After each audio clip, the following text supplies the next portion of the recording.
News Talk 94.5 WPTI. 96.7 FM WTOB.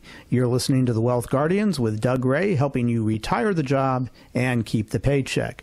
I'm your host, Brice Payne. With me this week is not Doug Ray, but the next best thing, Garrett Ray. And this week we are dipping into our listeners' mailbag and answering those questions like we do about once a month. Garrett, how are you doing? Welcome to the studios again. Doing all right, Brice, but man, I am hot. It is so sweltering out there. It's a little on the warm side, isn't it? On the warm side, yeah. I was born in summer, have always loved summer, but this is getting up there. And it's not even technically summer yet. I know.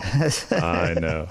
Yes, well, I've got to. I'm going to be spending some time out on my new deck in the heat, watching the Avs play the Lightning. So I might have to move that inside at some point, particularly on the weekend games. We'll see what goes on there. Absolutely. Garrett, we're going to, of course, do our Wealth Guardian service salute here before we get started on the show. Why don't you take the reins on that one? Absolutely, Brice. Every week we're honored to thank our military, first responders, their families for their sacrifice in serving our community and making our safety and freedom their mission. Each week we want to support a specific individual. So if you know someone that we should recognize, please email our team at salute@thewealthguardians.com and we'll be in touch. But this week we'd like to introduce Air Force Sergeant John Davis. John served during the Vietnam War, and he was a Morse code specialist. Nice. Yeah. After the war, he returned home to Maryland.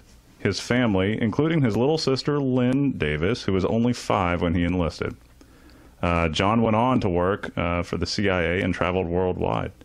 He married, had 2 sons, and Lynn Davis herself got married, became Lynn Smith, is now married with a family of her own, and she's part of our Wealth Guardian staff. So if any clients out there listening, you may have talked to Lynn on the phone, and we're celebrating her brother this week, who unfortunately did pass away in July of 2012. So Sergeant John Davis, thank you for your service. All right. And Lynn, thank you for submitting that.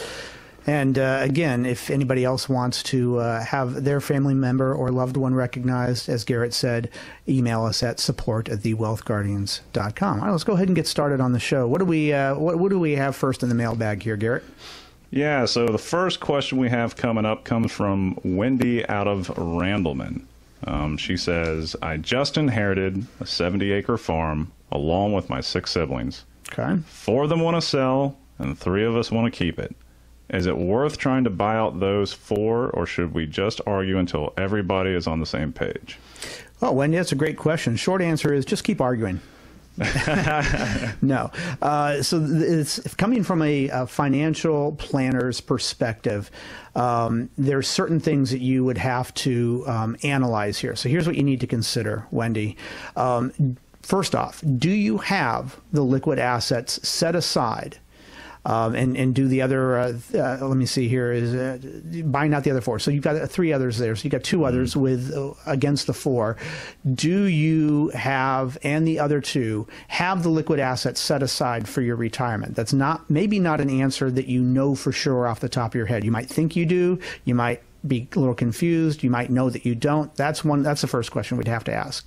Then the next question I'd come at you with is, okay, how much income or growth could that money have otherwise made? So if you've got to put in, you didn't leave any of the numbers here, so I'm just using a round number here. But if you put in 100,000, how much could that 100,000 have generated for you growth-wise or income-wise? That's one thing that we've got to consider. How much income can this land generate for you if it's going to be income oriented? Now, I'm assuming, since you and I, Garrett, are numbers people, that Wendy, this money that you're going to put aside is an investment. But I might be making a false assumption there. It might be that this has sentimental value to you, and you just don't want to get rid of it for that reason. Maybe there's a house on the property, or this is acreage that you grew up on, and you can't bear to say goodbye to it. I'm not going to be able to quantify that with an answer. That's a tough one to answer for you. But let's assume then, go back to the numbers. If you are looking to generate income or growth off of this, that's what we've got to figure out. How much income or growth can it generate, and how long until it would take that income to start up and be routine and regular for you, or how long would it take for that growth to be something that you could realize? The next question I'd ask is, when you sell, when it comes time to sell this and you realize that growth, is that going to be a taxable event for you? There are ways to keep it from being a taxable event, and there are cons, there are trade-offs to that not being a taxable event. Is that something that's worth it to you going down that route? And then, does this large purchase interfere or inhibit in any way any of the other goals that you might have had in retirement? So you're tying up this money. What else was that money earmarked for down the road? And you have to consider the pros and cons of that.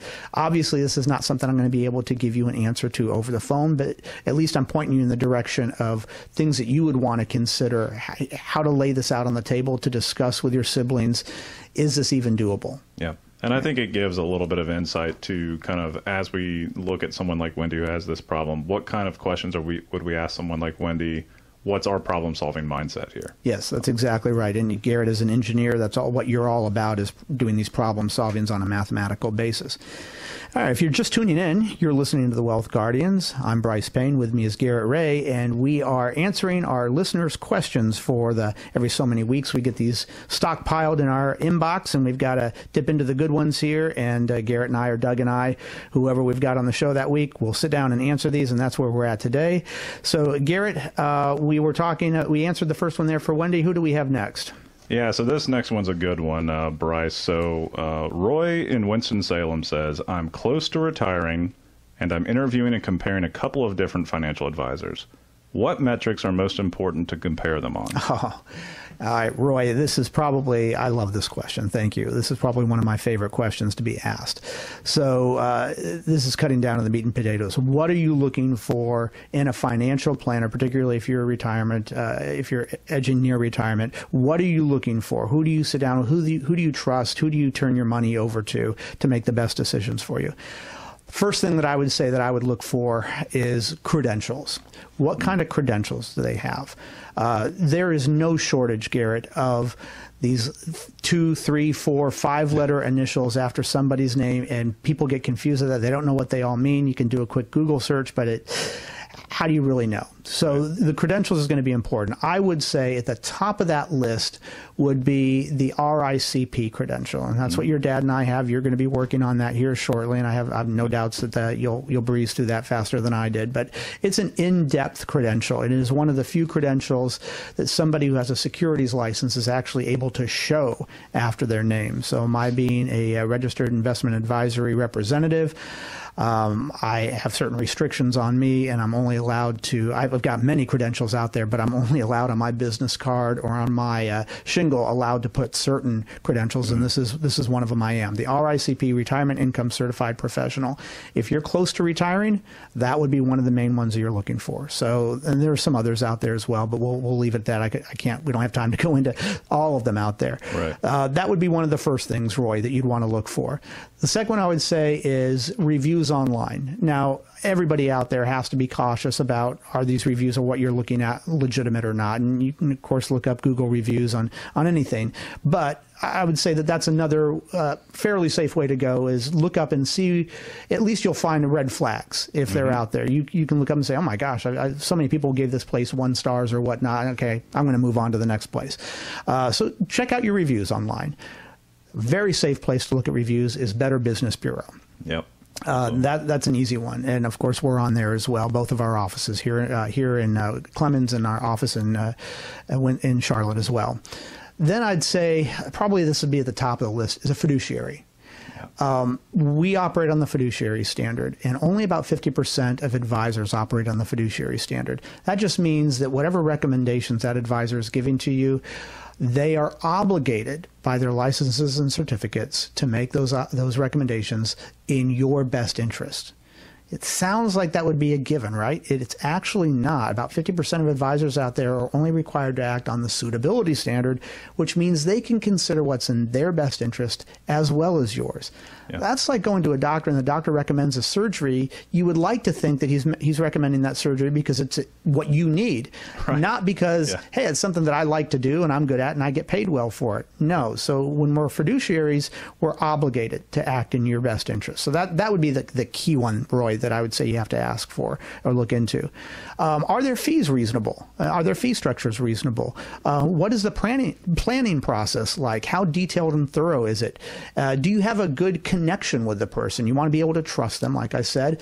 Do you get a good feeling from them? That's certain one that you can put out there as well. And I would say, are they an independent firm, or are they answering to some big corporate identity and what they've passed down from the head office, whether that's in New York or even some other place. Yeah, San Francisco, or even some other place in the world. So, Roy, great question. I'm so glad you asked us that. If you have questions like that, I want to give you the opportunity as well to sit down with us and let us tell you what we're about. If you're getting ready to retire, there's no cost or obligation for sitting down with us, and we'll tell you what we're about and what our planning process is like. And the only obligation on your point is the time and the money, not the money, just the gas money, which is now more than it used to be, to come in here and sit down with us. But we don't charge for that. And to do that, it's 336-391-3409. You can also visit us at thewealthguardians.com. Well, Garrett, it's like so often here when we do these radio shows, the time just slips away incredibly quickly. But before we go to break, and then we'll be back after the break, but before we go to break, it's time for our trivia question. All righty. All right, Garrett. On June 18th, 1815, Emperor Napoleon suffered a shattering defeat on the battlefield that resulted in his capture and exile on the island of St. Helena, where he remained until his death 6 years later. Now, you went to the Citadel, so I know you've got a little bit of battle history in you.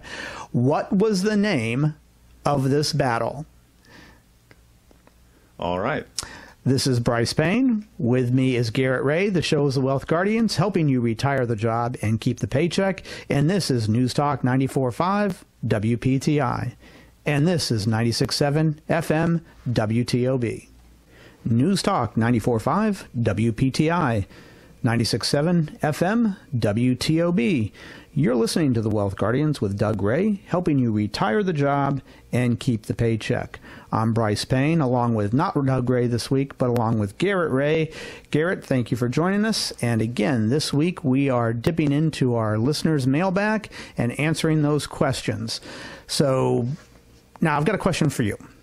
I've asked this just about for the last 2 years right after coming back into the break. I'm going to ask it at least one more time.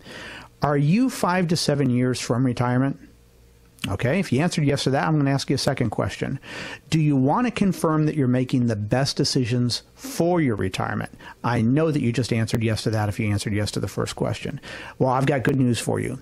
We offer a no-cost, no-obligation second review, second opinion of your current portfolio and your overall financial situation to see what services and help we can provide you to help you retire the job and keep the paycheck. There is no cost, there's no obligation for this, but the ball is in your court. If you would like to sit down with Garrett, Doug, and myself and see if there's anything that you're not doing that you should be doing, or anything you are doing that you shouldn't be doing financially to best secure your retirement, I want you to pick up the phone and give us a call. 336-391-3409. That's 336-391-3409. You can also reach out to us at our website, thewealthguardians.com. Having said all that, it is time for our trivia question of the week answer. Let's see if we stumped Garrett here. Garrett, are you ready? I believe I'm ready. All right, here we go. We've asked you 3 now, or 2?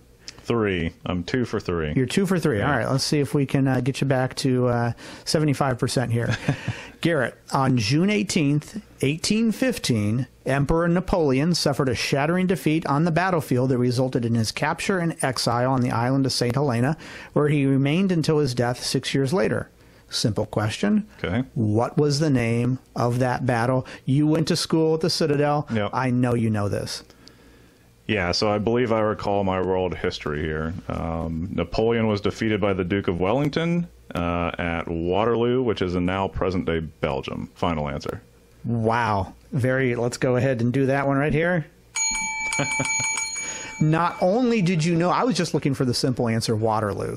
Folks, not only did Garrett get Waterloo, but I was going to elaborate that I didn't expect you to get that. Who did he defeat there? Well, he defeated the Duke of Wellington. So even for extra bonus points. Well, the Duke got Napoleon. Yeah. The Duke got Napoleon, right. But he had a British, he had a multifaceted army, the Duke of Wellington. He did. He had British there. He had the Irish. He had the Welsh. He had the Scottish army there. He had even Prussians with him. Yep. I did uncover something interesting about this, that Napoleon usually goes out and scouts out the battlefield beforehand, and the myth, if you will, is that he didn't do that day because of hemorrhoids and he couldn't get on his horse, so that delayed them getting out there, and it allowed the Prussians to catch up with the Duke of Wellington's army.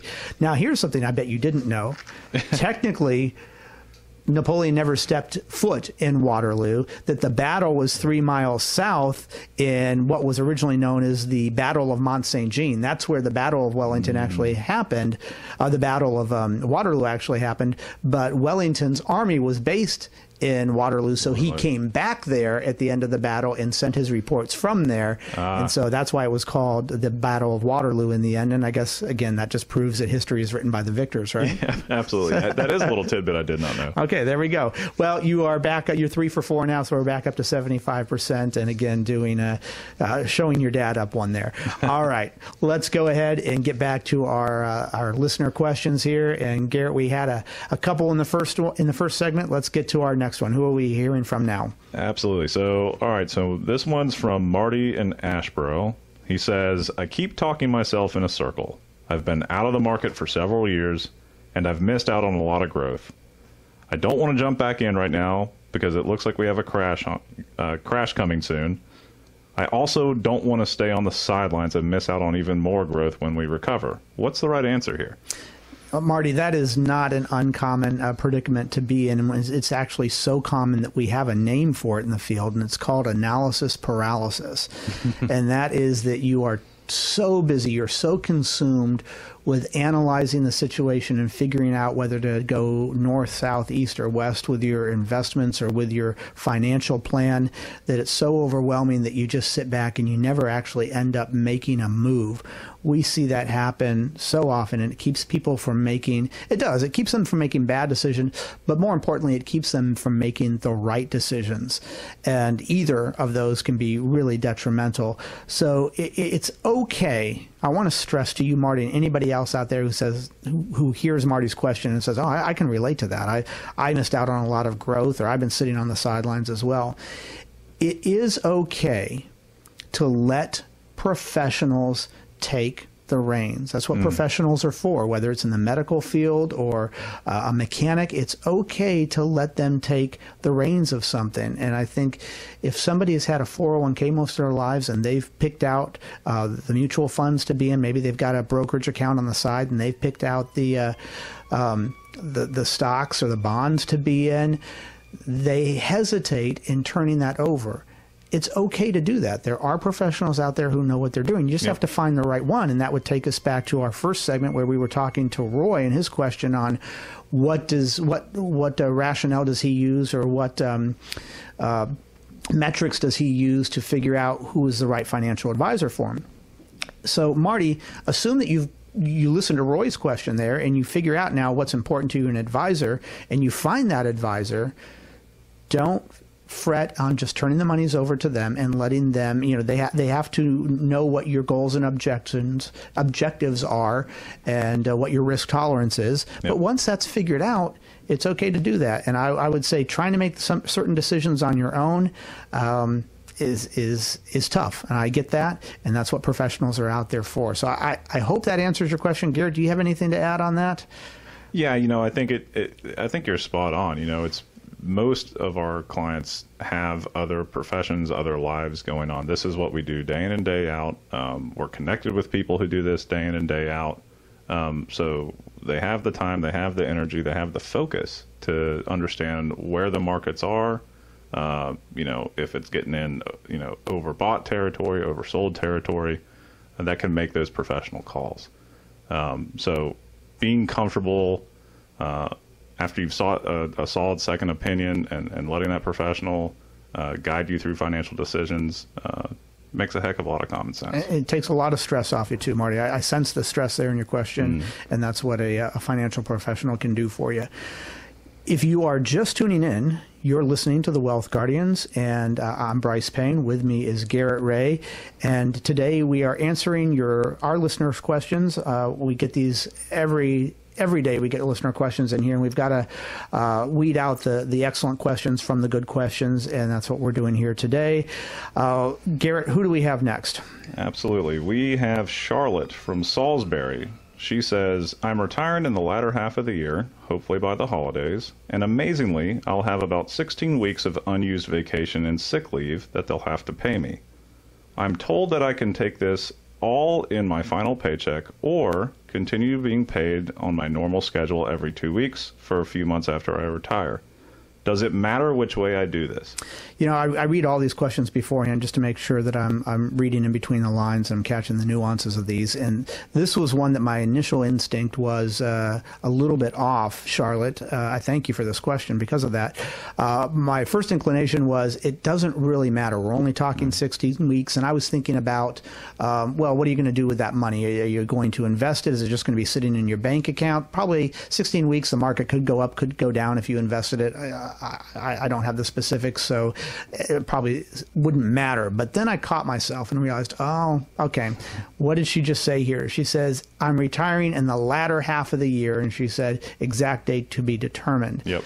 And this could matter or it could not matter, Charlotte, but if you make a good income, and particularly if you're making six figures, if you're retiring in the latter half of the year and you take this as a lump sum, that means that all of your income is coming in this year, which might mean, I don't know the specifics again, but it could mean that you are in the 22 or even 24% tax bracket.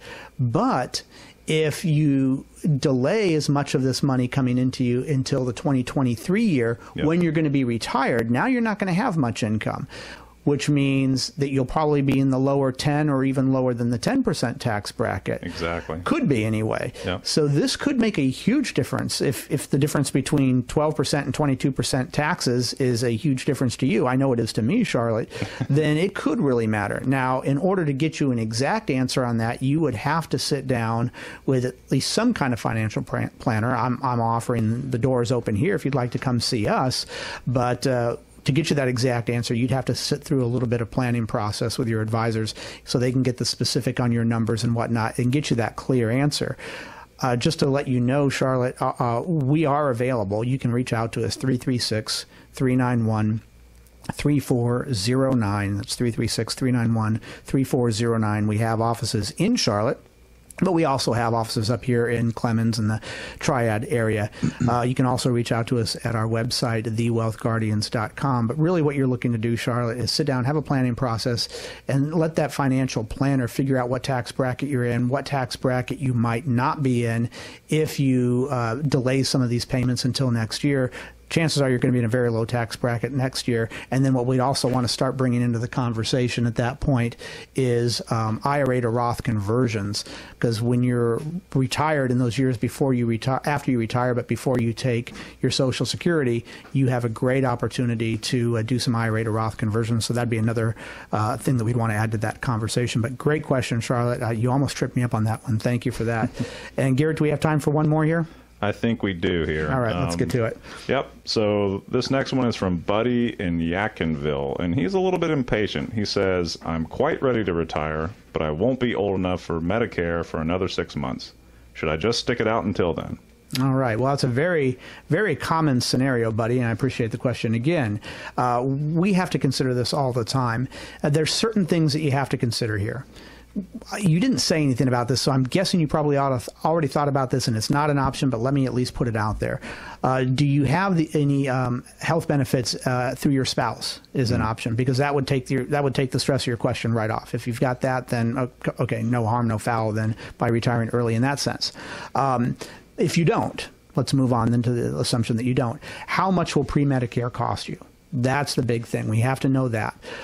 Is that affordable for your retirement plan? Now, I know that you don't know that. Otherwise, you wouldn't have bothered asking us the question. So we can't tell you that whether you should stick it out or not. Once we figure out that cost, I'm not going to say no. You don't want to retire, or it's not worth it to you to retire, or it is worth it for you to retire. I can't give you that answer. But what I can do is I can run some very helpful charts that show you the long-term impacts on your retirement nest egg of retiring now versus paying for your own health care coverage now and not working longer. And you'll see from our charts and graphs that Garrett and I or Doug would run for you, you can answer that question yourself. Then when you see the numbers and you say, okay, gosh, if I retired now, my nest egg at age 90 is worth X amount. But if I retire later and don't have to pay for my own health care coverage, then my nest egg is X exponentially, or how much larger is it, then you can formulate the answer for yourself. So I'm not here to answer that question for you. Garrett's not here to answer that question for you. Doug's not here to answer that question for you. But we provide you the information that allows you to answer that question yourself.